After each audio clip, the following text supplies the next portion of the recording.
नाम काम तरु काल कराला, सुमिरत समन सकल जग जाला। नाम राम नाम कलि अभिमत दाता, हित परलोक लोक पितु माता। अर्थात ऐसे कराल कलयुग में तो नाम ही कल्प वृक्ष है, जिसके स्मरण करते ही संसार के सब जंजालों का नाश हो जाता है। राम जी का नाम ही ऐसा है, अगर आप इसका मन से स्मरण करें, मन से राम जी को स्मरण करें, तो सारे समस्याएं, सारे जंजाल, सारे दुखों का नाश हो जाता है। कलयुग में यह राम नाम मनोवांछित फल देने वाला है, परलोक का परम हितैषी है, और इस लोक में आप लोगों का माता पिता है, हमारा सबका माता पिता है ये राम जी का नाम।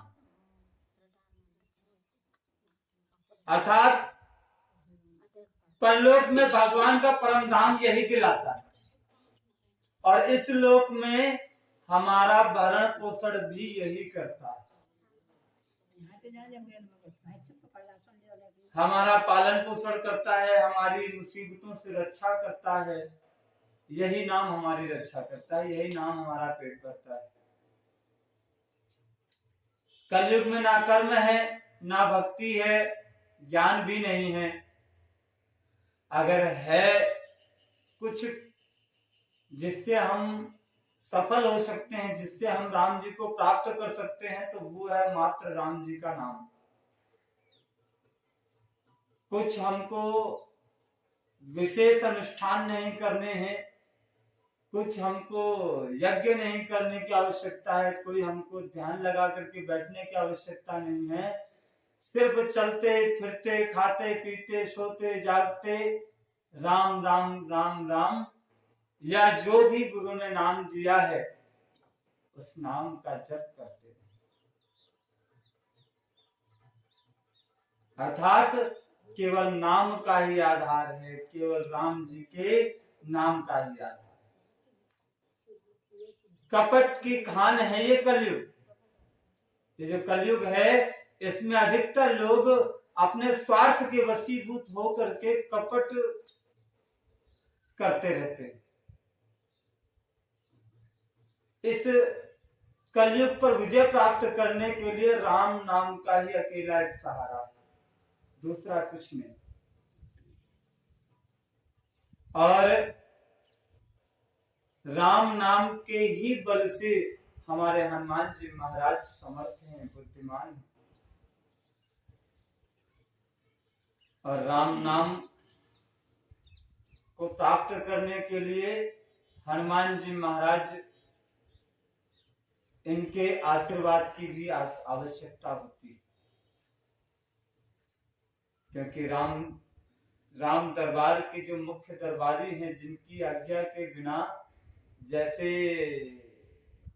किसी बड़े नेता से मिलने जाना है तो पहले पीए से मिलना पड़ता है ना, वैसे हमारे हनुमान जी महाराज राम जी के पीए हैं, जान रहे, इसलिए हनुमान जी से पहले मिलना पड़ेगा।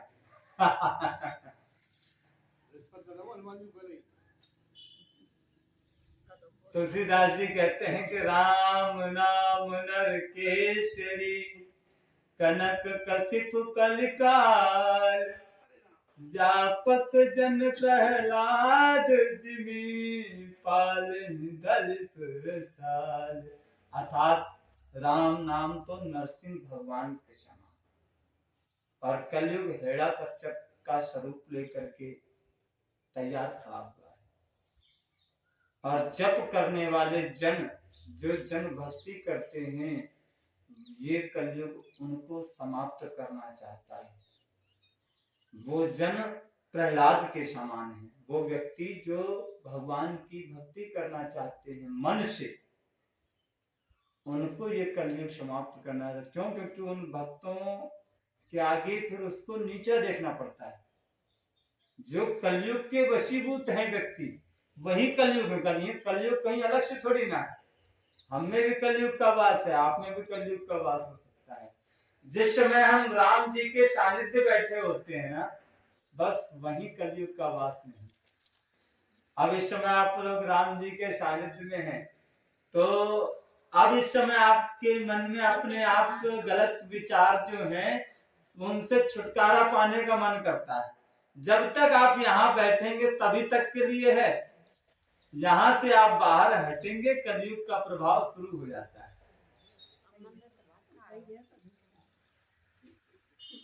तो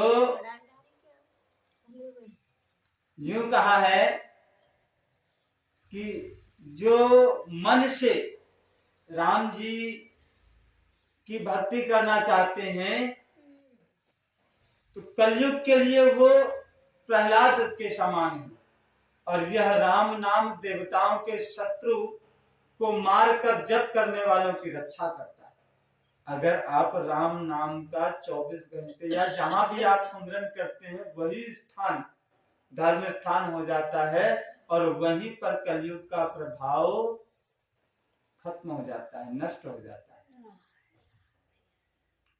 अच्छे भाव से, बुरे भाव से, क्रोध से, आलस्य से, कैसे भी राम का नाम लेना है।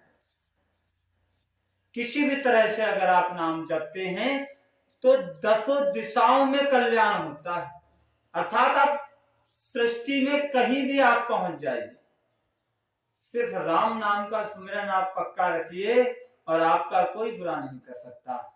उसी परम कल्याणकारी राम नाम का स्मरण करके श्री रघुनाथ जी को मस्तक नवाकर मैं राम जी के गुणों का वर्णन करता हूँ। और एक बात कही है कि भाई को भाई अनक आलसम, तुलसीदास जी कह रहे हैं भाई को भाई अनक आलसम नाम जपत मंगल दिशि दसम। अभी जो हमने बात कही कि किसी भी अवस्था में आप क्रोध में हैं, खुशी होकर, दुखी होकर, रोकर, गाकर, कैसे भी आप अगर राम जी का नाम लेते हैं तो उसका परिणाम आपको अच्छा मिलता है।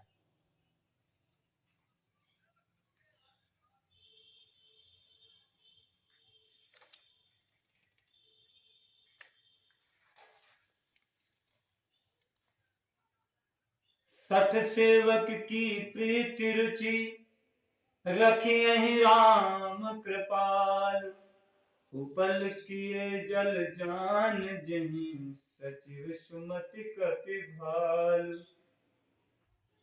हों कहत हों कहावत सब कहत राम सहत उपहास, साहिब सीता नाथ सो सेवक तुलसीदास, सेवक देश रामदास। ऐसा कहा गया है कि श्री रामचंद्र जी मुझ दुष्ट सेवक की प्रीति और रुचि को अवश्य रखें। क्यों? क्योंकि मेरी इच्छा है, मैं ही तो 2 साल से लगा हुआ हूँ कि मुझे राम जी की कथा कहने, मुझे राम जी के गुणानुवाद कहने। बेशक मुझे कहना नहीं आता, राग नहीं बनानी आती, लय से भजन एक भी नहीं करते, लेकिन मेरी इच्छा है कि मुझे राम जी कथा कहनी है। आज नहीं कल कहूंगा, कल नहीं 2 साल 10 साल पीछे कहूंगा, लेकिन हमको राम जी के गुणानुवाद करने, हमें राम जी के नाम को इस क्षेत्र में, इस जनपद में, इस राजस्थान में, भारत देश में अधिक से अधिक फैलाने का प्रयास करना है। अर्थात मेरी बुद्धि तो छोटी सी है, मुझे ज्ञान कुछ भी नहीं है, मुझे पता नहीं है कुछ भी, लेकिन मेरा एक लक्ष्य है जो बहुत बड़ा है, और वो इतना बड़ा है कि मुझे संपूर्ण भारतवर्ष में और कहीं इससे भी आगे संपूर्ण विश्व मुझे मेरे राम नाम का प्रचार प्रसार करना है, जो कि मेरा दायित्व भी है। लोगों को सच्चे मार्ग पर प्रशस्त करना है, लोगों को सत्य का मार्ग दिखाना है, जो मेरा दायित्व है, जो मेरा धर्म है, मेरा धर्म है कि मैं लोगों को राम के मार्ग पर चला सकूं, राम के बताए हुए रास्ते को दिखा सकूं।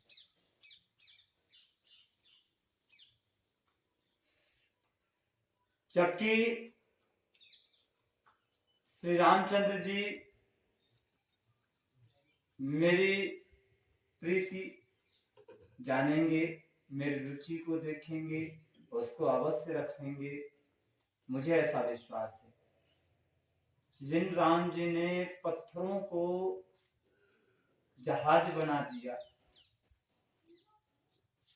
तैरा दिया समुद्र में, बंदर भालुओं को बुद्धिमान मंत्री बना दिया हो, तो वो क्या नहीं कर सकते। सब लोग मुझे राम जी का सेवक समझते हैं और मैं भी खूब अच्छे से कहलवाता हूँ। सब लोग हमें बाबा जी भी कहते हैं और हम कहलवाते हैं। सब लोग ये कहते हैं कि मैं मेरे राम जी की सेवा करता हूँ, मैं मेरे गुरु जी महाराज की सेवा करता हूँ, पर ये सत्य नहीं है। हम तो सिर्फ एक माध्यम है, जो भी करवाने वाले हैं सब राम जी करवाने वाले हैं।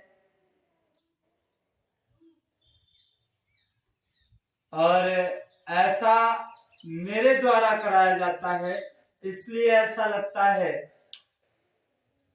कि मैं अपना सम्मान स्वीकार करके मैं मेरे राम जी का उपहास उड़ाता हूँ, मैं मेरे राम जी का मजाक सा करता हूँ। तो ऐसा फिर भी कभी कभी सोचते हैं कि हैं तो हम बच्चे राम जी के, तो कहीं ना कहीं वो हमको स्वीकारेंगे।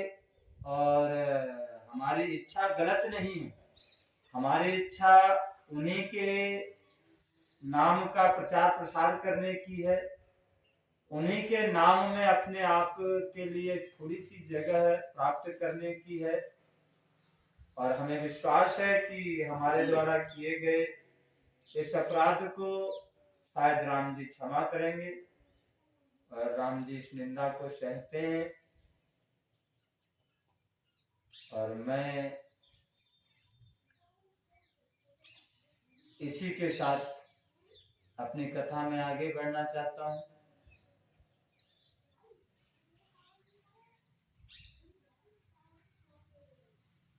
तुलसीदास जी पर आते हैं कि प्रभु तर कपिडार पर ते किए आप समान, तुलसी कहूँ ना राम से साहब सील निधान। तुलसीदास जी कह रहे हैं कि प्रभु श्री रामचंद्र जी ने तो वृक्ष के नीचे अपना बसेरा किया और बंदर डाली पर बैठते थे, अर्थात कहाँ मर्यादा पुरुषोत्तम श्री रामचंद्र जी हमारे प्रभु जो तीनों लोगों के स्वामी हैं, उन श्री राम जी को जमीन पर बैठना होता था और बंदर उनके ऊपर की डाल पर बैठते थे। अर्थात जो सेवक हैं वो ऊपर सर पर और स्वामी नीचे।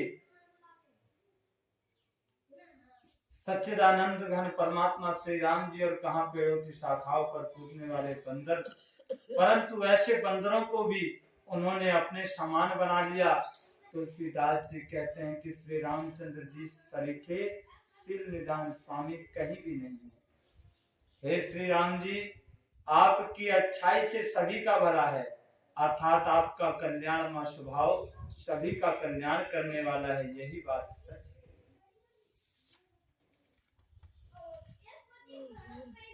इस प्रकार अपने गुरुदोषों को कहकर सबको सर नवाकर मैं श्री रघुनाथ जी का निर्मल यश वर्णन करता हूँ, जिसके सुनने से कलयुग के पाप नष्ट हो जाते हैं।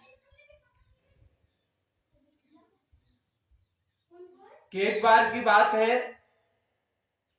गोस्वामी तुलसीदास जी महाराज प्रयागराज पहुंच रहे हैं और वहां पर वो श्रीमद् रामचरितमानस के गुणानुवाद और ये श्रीमद् रामचरितमानस की रचना करने के उद्देश्य से गए।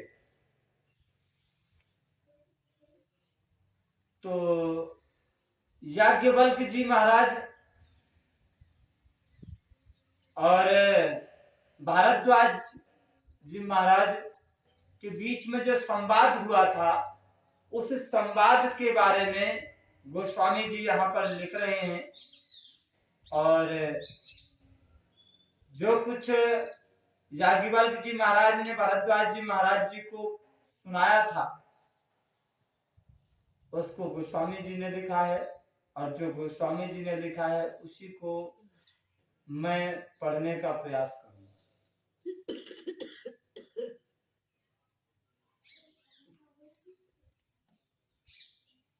शिव जी ने सर्वप्रथम इस ग्रंथ की रचना शिव जी ने रची, फिर पार्वती जी को सुनाया। वही चरित्र शिव जी ने काकभूषण जी को राम भक्त और अधिकारी पहचान करके सुनाया। उन काकभूषण जी से याज्ञवल्क्य जी ने पाया और उन्होंने फिर उसे भारद्वाज जी को सुनाया। तो वे दोनों वक्ता और श्रोता समान शील वाले और समदर्शी हैं और श्री हरि की लीला जानते हैं। वे अपने ही ज्ञान से तीनों कालों की बातों को हथेली पर रखे हुए आंवले के समान जानते हैं। और जो भी सुजान हरिभक्त हैं, वे इस चरित्र को नाना प्रकार से कहते हैं, सुनते हैं और समझते हैं और इसका प्रयास करते हैं। मैं पुनि निज गुरु सन सुनी, कथा ससु कर खेत, समझी नहीं तसी बालपन, तब अति रहूं अचेत। तुलसीदास जी कहते हैं कि फिर वही कथा मैंने बरार क्षेत्र में अपने गुरुजी से सुनी थी, परंतु उस समय में लड़कपन के कारण बहुत बेसमझ था, इससे उसको उस प्रकार अच्छी प्रकार समझ नहीं पाया। कि श्रोता वक्ता ज्ञानी निधि, कथा राम के गुण, किमि समझाऊं मैं जीव जड़, कलिमल ग्रसित विमूढ़। कि श्री राम जी की गूढ़ कथा के वक्ता अर्थात कहने वाले और सुनने वाले दोनों ज्ञान के खजाने होते हैं, अर्थात पूरे ज्ञानी होते हैं। जो पूरे ज्ञानी होते हैं वही राम जी की बात समझ पाते हैं और हर बार एक नया ज्ञान भी निकालते हैं। और कुछ हम जैसे भी होते हैं, खोजने का प्रयास करते हैं, कुछ असफल हो जाते हैं, कुछ थोड़ा सा और आगे बढ़ जाते हैं।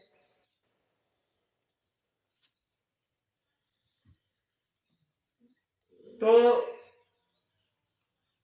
मैं कलयुग के पापों से ग्रसा हुआ महामूढ़ जड़ जीव भला उसको कैसे समझ सकता है।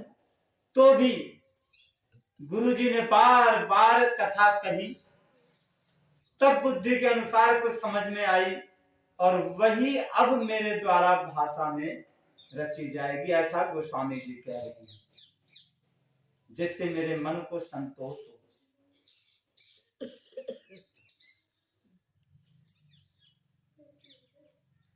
राम कथा मंदाकिनी, चित्रकूट चतचार, तुलसी सुबग स्नेह बन, सिय रघुवीर विहार।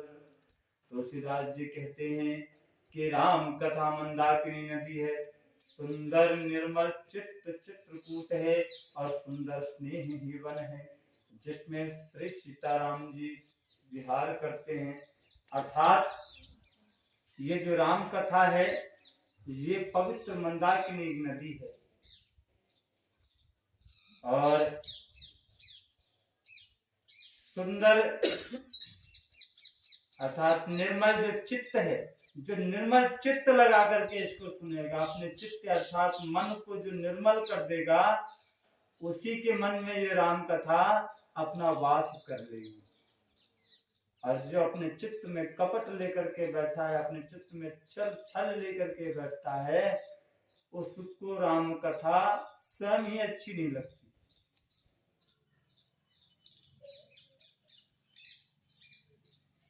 और जिसका मन निर्मल हो जाएगा, वो निर्मल मन कैसा हो जाएगा? चित्रकूट की भाषा। और चित्रकूट स्थान कैसा है? जहां पर राम जी और माता सीता जी दोनों साथ साथ घूमते थे। यानी चित्रकूट का स्थान हमारे राम जी को अत्यंत प्रिय है। तो तुलसीदास जी ने कहा, अगर आपका मन शाप हो जाता है, निर्मल हो जाता है, तो वह चित्रकूट की तरह हो जाता है। सुंदर स्नेह अगर आप राम जी के प्रति और सबके प्रति अगर आप स्नेह लाएंगे, किसी से भी नफरत नहीं रखेंगे, तो वही आपका वन हो जाएगा, जिसमें राम जी और माता सीता जी टहलते हैं, विहार करते हैं। श्री रामचंद्र जी का चरित्र सुंदर चिंतामणि है और संतों की सुबुद्धि रूपी स्त्री का सुंदर श्रृंगार है। श्री रामचंद्र जी के गुण समूह जगत का कल्याण करने वाले हैं, मुक्ति, धन, धर्म और परम धाम देने वाले हैं। ज्ञान, वैराग्य और योग, ज्ञान, वैराग्य और योग के लिए सद्गुरु, संसार रूपी भयंकर रोग का नाश करने के लिए देवताओं के वैद्य हैं, अश्विनी कुमार के समान हैं। ये श्री सीताराम जी के प्रेम के उत्पन्न करने के लिए माता पिता हैं, संपूर्ण व्रत, धर्म और नियमों के बीज हैं, पाप, संताप और शोक का नाश करने वाले, इस लोक और परलोक के प्रिय पालन करने वाले हैं। विचार रूपी राजा के सूरवीर मंत्री लोभ रूपी अपार समुद्र के सोखने के लिए अगस्त मुनि के समान हैं। भक्तों के मन रूपी वन में काम, क्रोध और कलयुग के पाप रूपी हाथियों के मारने के लिए ये सिंह के बच्चे के समान हैं। शिव जी के पूज्य और प्रियतम अतिथि हैं हमारे राम जी। दरिद्रता रूपी दानावल के बुझाने के लिए कामना पूर्ण करने वाले मेघ हैं हमारे राम जी। विषय रूपी सांप का जहर उतारने के लिए उनका नाम, राम जी का नाम मंत्र है, महामणि। कहते हैं ना, मंत्र महामणि, विषय व्याल के, मेटत कठिन कुंवंक भाल के। मंत्र कौन सा? जो गुरु ने दिया है, और जो राम जी का नाम, यही मंत्र भी हो जाता है, यही सर्व समर्थ हो जाता है, यही महामणि है। ये ललाट पर लिखे हुए कठिनता से मिटने वाले बुरे लेखों को मिटा देते हैं। जो आपने पूर्व कर्म जो पाप भी किए हैं, उनको भी समाप्त करने की क्षमता रखता है, जो राम जी का नाम है।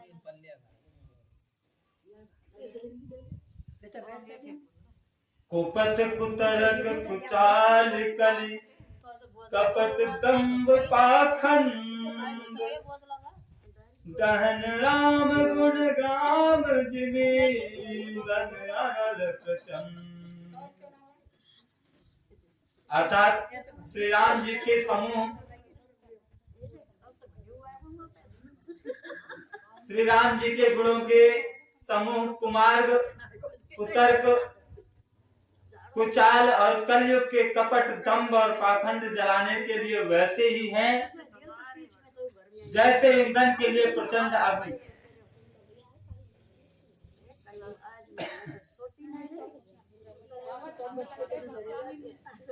जिस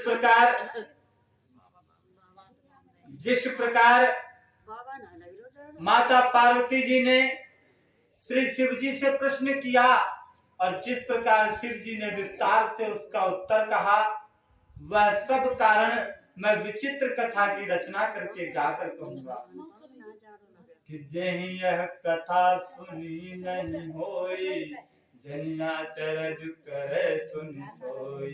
कथा अलौकिक सुनहि जे ज्ञानी, नैया चरज करहि अस जानी।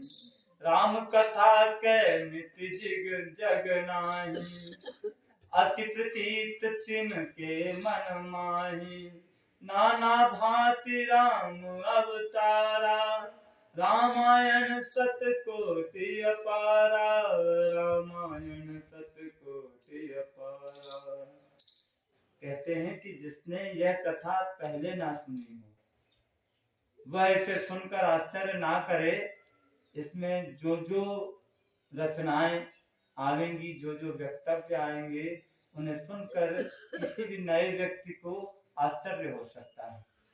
जो ज्ञानी इस विचित्र कथा को सुनते हैं वह तो आश्चर्य नहीं करते, या जिसने पहले सुन रखी है वो आश्चर्य नहीं करते कि संसार में राम कथा की कोई सीमा नहीं। राम कथा अनंत है, अपार है, इसकी कोई थार नहीं है, इसका कोई पार नहीं पाया। उनके मन में ऐसा विश्वास रहता है। नाना प्रकार से श्री रामचंद्र जी के अवतार हुए हैं, 100 करोड़ और अब तथा अपार रामायण। कल्प वेद के अनुसार श्री हरि के सुंदर चरित्रों को मुनीश्वरों ने अनेक प्रकार से गाया है। हृदय में ऐसा विचार कर संदेह न कीजिए और आदर सहित प्रेम से इस कथा को सुनिएगा कि राम अनंत अनंत गुण अमित कथा विस्तार, सुनिया चरज न मानी हई, जिनके विमल विचार। श्री रामचंद्र जी अनंत हैं, उनके गुण भी अनंत हैं, उनकी कथाओं का विस्तार भी असीम है। अतएव जिनके विचार निर्मल हैं वे इस कथा को सुनकर आश्चर्य नहीं मानेंगे। इस प्रकार सब संदेहों को दूर करके श्री गुरु जी के चरण कमलों की रज को सिर पर धारण कर कर मैं पुनः हाथ जोड़कर सबसे विनती करता हूँ, जिससे कथा की रचना, कथा के वक्तव्य में कोई दोष ना स्पर्श करने पावे। जो मैं कथा कहने जा रहा हूँ उस कथा में कोई दोष ना आने पावे।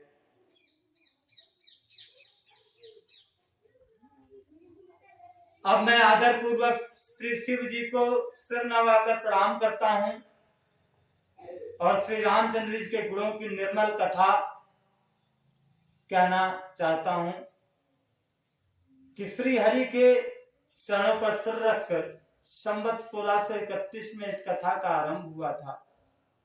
चैत्र मास की 9वीं तिथि मंगलवार को श्री अयोध्या जी में यह चरित्र प्रकाशित हुआ, जिस दिन श्री राम जी का जन्म होता है। वेद कहते हैं कि उस दिन सारे तीर्थ वहां चले आते हैं। असुर, नाग, पक्षी, मनुष्य, मुनि, देवता सब अयोध्या जी में आकर श्री रघुनाथ जी की सेवा करने लगते हैं। बुद्धिमान लोग जन्म का महोत्सव मनाते हैं, श्री राम जी की सुंदर कीर्ति का गान करते हैं।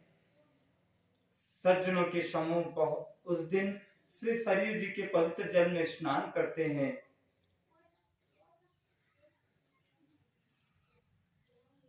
और हृदय में सुंदर श्याम शरीर श्री रघुनाथ जी का ध्यान करके उनके नाम का जप करते हैं। वेद पुराण कहते हैं कि सरयू का दर्शन, स्पर्श, स्नान, जलपान पापों को हरता है।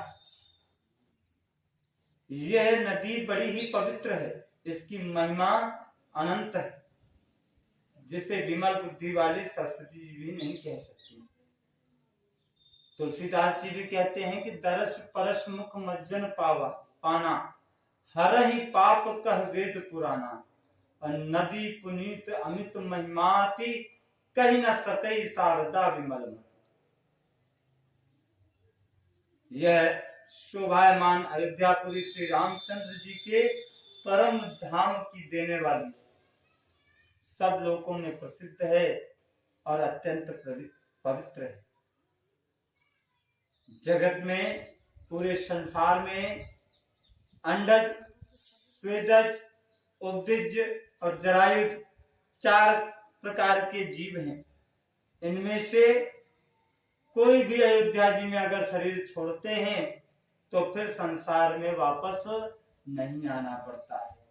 यानी जिसने अपना शरीर अयोध्या जी में छोड़ दिया उसको वापस आने की आवश्यकता नहीं पड़ती, वह राम जी ही बन सकता है, राम जी में ही समाहित हो जाता है, जन्म मृत्यु के चक्कर से छूट जाता है।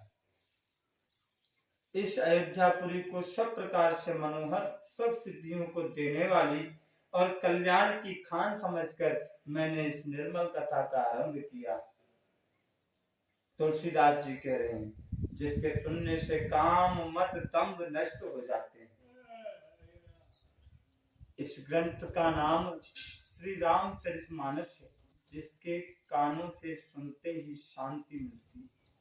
मन रूपी हाथी विषय रूपी दावानल में चल रहा है। ये जो हमारा मन है, ये नाना प्रकार की इच्छाओं के वश में, कि आज मुझे ये काम करना है, आज वो काम करना है, अभी हमारी शादी नहीं हुई, अभी हमारा न्यार नहीं कटा है, अभी हमारी झाड़ू नहीं लगी, नहीं करने तो पड़ेंगे। अच्छा, इन सब के अलावा भी मेरे मकान ना बने हुआ भाई, मेरे छोरा को ब्याह ना भाई हुआ है, मेरे छोरा की नौकरी ना लगी है, तो इन सब इच्छाओं की पूर्ति भी इसी से होती है।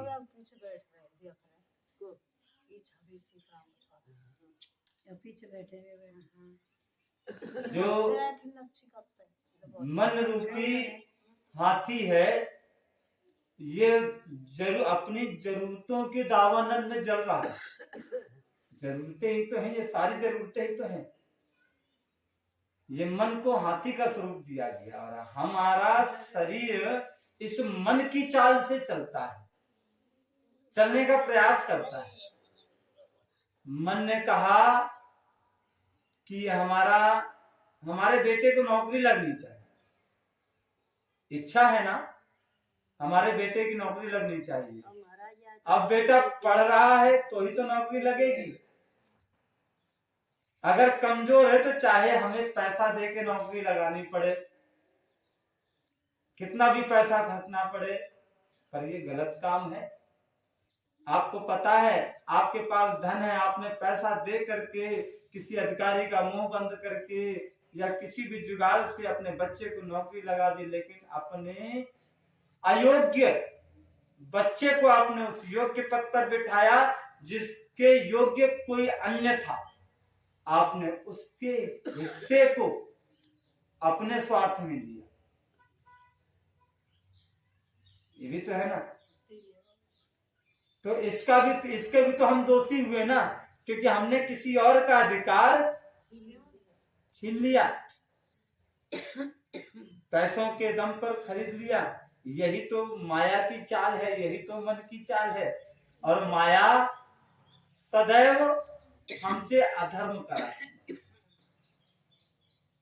और ये राम कथा, राम जी का नाम हमें सदैव धर्म के रास्ते पर चलने को प्रेरित करता है।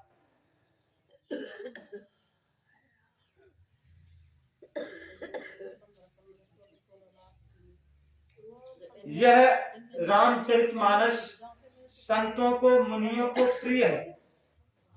इस सुहावने और पवित्र मानस की शिव जी ने रचना की। यह तीनों प्रकार के दोषों, दुखों, दरिद्रता को कलयुग की कुचालों और सब पापों को नाश करने वाला है। श्री महादेव जी ने इसको रचकर अपने मन में रखा था और सुअवसर पाकर पार्वती जी से कहा है। इसी से शिव जी ने इसको अपने हृदय में देखकर प्रसन्न होकर इसका सुंदर नाम रामचरित मानस रखा। तुलसीदास जी ने कैसे बताया है कि रचि महेश निज मानस राखा, पाई सुअवसर पाई सुसमव शिवासन भाखा, ताते राम चरित मानस बर धरे नाम ही अधेरी हरस है। कहूं कथा सोई सोई सुखद सुहाई, सादर सुनौ सुजन मन लाई। मैं उसी सुख देने वाली सुहावनी राम कथा को कहता हूँ। हे सज्जनों, आदर पूर्वक मन लगाकर ये सुनिएगा। जस मानस जेहि विधि भयहु, जग प्रचार जेहि हेतु। अब सोई कहूँ प्रसंग सब, सुमिरी उमा ब्रस केतु। सियावर रामचंद्र जी की जय, पवन सुत हनुमान जी की जय।